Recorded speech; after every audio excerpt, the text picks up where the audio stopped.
Selamat datang kembali pemirsa. Selamat bergabung dengan channel Putut Al-Huda. Bersama saya sendiri Putut Al-Huda. Dalam beberapa menit ke depan saya akan membawakan berita terhangat terupdate di hari ini, yaitu politik dan artis. Silahkan tonton video ini sampai selesai agar tidak gagal paham. Salam waras, salam NKRI. Menuntaskan kasus Ferdy Sambo Teddy Minahasa demi menjaga marwah Polri. Hanya dalam hitungan 3 bulan, Mabes Polri berhasil mengungkap keterlibatan 2 perwira tinggi dengan pangkat Inspektur Jenderal dalam kasus kriminal berat, pembunuhan dan narkoba. Pertama, kasus Ferdy Sambo dalam kaitan pembunuhan Brigadir Polisi Nofriansyah Yosua Huta Barat atau Brigadir J. Kasus ini sangat menghebohkan masyarakat karena ada upaya pembelokan fakta yang diduga dirancang oleh Irjen Pol Ferdy Sambo, kala itu menjabat Kadif Propam Polri. Kasus Sambo kemudian juga menyeret sejumlah jenderal lain dengan bintang 1 dan sejumlah perwira menengah serta perwira pertama. Berita awal yang menyebutkan bahwa kematian Brigadir J karena terlibat baku tembak dengan Barada Richard Eliezer, akhirnya terungkap fakta yang sebenarnya. Kapolri pada 9 Agustus 2022 mengumumkan bahwa penyidik menetapkan Ferdy Sambo sebagai tersangka pembunuhan ajudan Kadif Propam itu. Belum tuntas pengadilan kasus Jenderal Sambo, media massa dan media sosial dihebohkan oleh kabar tertangkapnya seorang jenderal polisi berbintang 2 karena terlibat dalam peredaran narkoba. Kabar itu bersamaan saat Presiden Joko Widodo atau Jokowi sedang mengumpulkan para perwira polisi, mulai Kapolres ke atas, di Istana Negara Jakarta untuk diberi pengarahan pada 14 Oktober 2022. Kapolri Jenderal Pol Listio Sigit Prabowo membenarkan kabar penangkapan Irjen Pol Teddy Minahasa oleh tim Propam Mabes Polri. Kapolri kemudian menempatkan Teddy Minahasa, Kapolda Sumbar yang telah mendapat SK pindah menjadi Kapolda Jatim itu, dalam penempatan khusus untuk keperluan pemeriksaan dan penyidikan. Penangkapan terhadap perwira tinggi, apalagi lebih dari 1 orang, bukan perkara mudah bagi seorang pemimpin Polri. Tentu butuh keberanian dan kebulatan tekad dari seorang Kapolri untuk menjebloskan bawahan sekaligus sejawatnya itu ke dalam tahanan.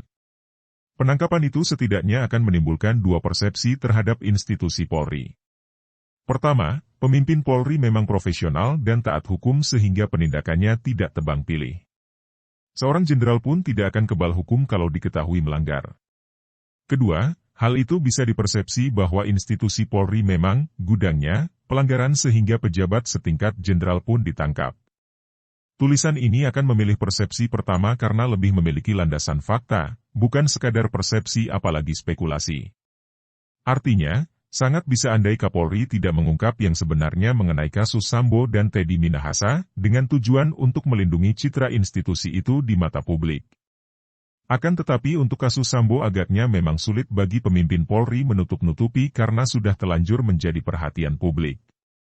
Apalagi ada keluarga korban, Brigadir J, yang melakukan berbagai upaya agar kasus itu diungkap sesuai fakta.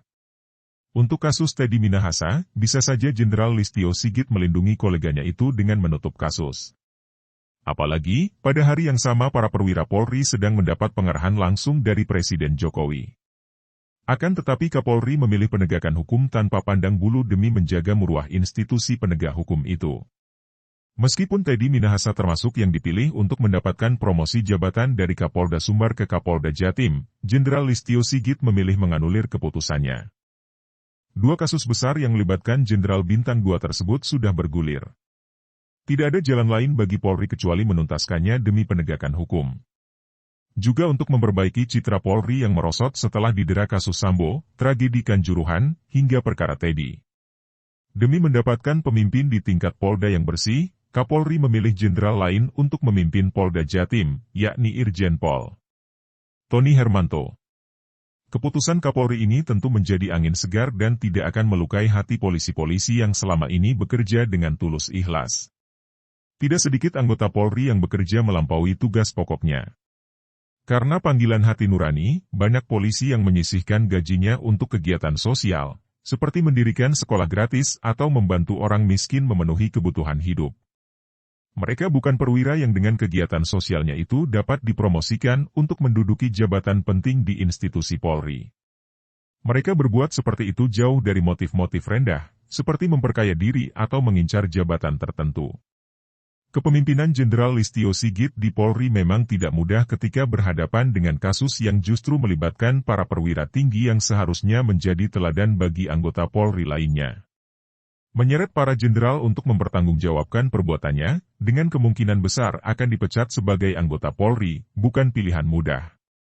Untuk mendapatkan pangkat tinggi, hingga bintang di pundak, memerlukan perjuangan dan pengalaman panjang. Para jenderal tentu juga dipersiapkan untuk menduduki jabatan penting dan menjadi pemimpin tertinggi di tubuh Korps Bayangkara itu. Artinya, negara tidak mudah untuk mendidik para perwira itu agar memiliki kualifikasi sebagai pemimpin. Belum lagi kalau dihitung dengan biaya pendidikan saat mereka menimba ilmu di Akademi Kepolisian. Setiap perjuangan untuk kebaikan tidak jarang memang harus ada yang dikorbankan, termasuk Polri harus mengorbankan sejumlah perwira berbintang yang justru kemungkinan akan menjadi duri dalam institusi Polri.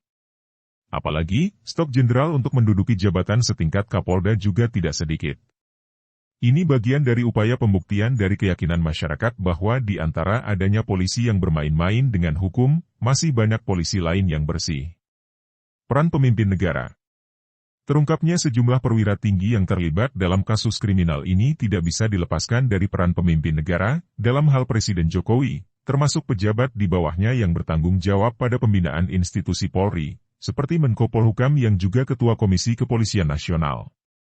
Saat pengarahan kepada perwira Polri di Istana, Jokowi mengingatkan polisi untuk betul-betul bekerja sesuai koridor hukum dan menjauhi pola hidup hedonis yang banyak disoroti masyarakat.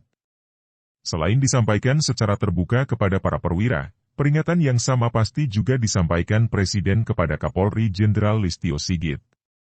Artinya, keberanian Listio Sigit untuk menindak anggotanya, meskipun berpangkat jenderal, tidak bisa lepas dari peran kepala negara. Untuk mengawal spirit Kapolri dan pemimpin negeri ini dalam mempertahankan wajah dan harga diri polisi terus berlanjut, diperlukan pengawasan kontinu dari semua pihak, termasuk masyarakat dan wakil rakyat di DPR agar tidak segan-segan melapor lewat berbagai saluran jika menemukan penyimpangan yang dilakukan oleh polisi. Kemajuan teknologi informasi juga menjadi sarana pendukung efektif untuk mengontrol perilaku polisi di lapangan. Banyak kamera tersembunyi di berbagai lokasi dan maraknya media sosial juga menjadi pagar bagi polisi untuk tidak bertindak sesuka hati. Seleksi alam akan berlaku. Kelak, hanya polisi berintegritas yang bertahan, termasuk yang harus mengisi jabatan-jabatan strategis.